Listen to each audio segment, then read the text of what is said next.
اچھا انسان بننے میں شیطان کیسے رکاوٹیں ڈالتا ہے؟ سب سے پہلی چیز جو کہ انسان کے ذہن میں ہر وقت تازہ ہونی چاہیے وہ یہ ہے کہ رب کریم نے سورہ یوسف کی آیت نمبر 5 میں واضح کر دیا، ان الشیطان للانسان عدو مبین، کہ بے شک شیطان انسان کا کھلا ہوا دشمن۔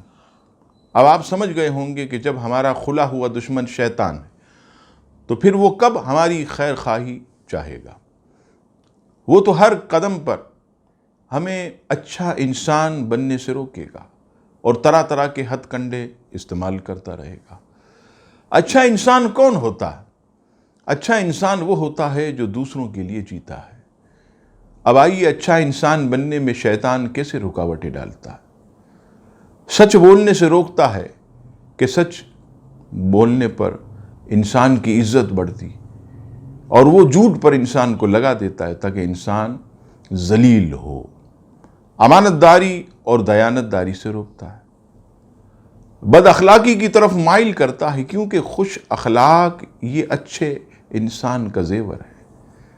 فرائض و واجبات سے روکتا ہے، اچھی صحبت سے روکتا ہے، دل میں مال کی لالچ حرص کو پیدا کرتا، کسی کے کام آنے والے جذبے کو وہ ختم کرتا اور انسان کو مفاد پرست بنا دیتا ہے۔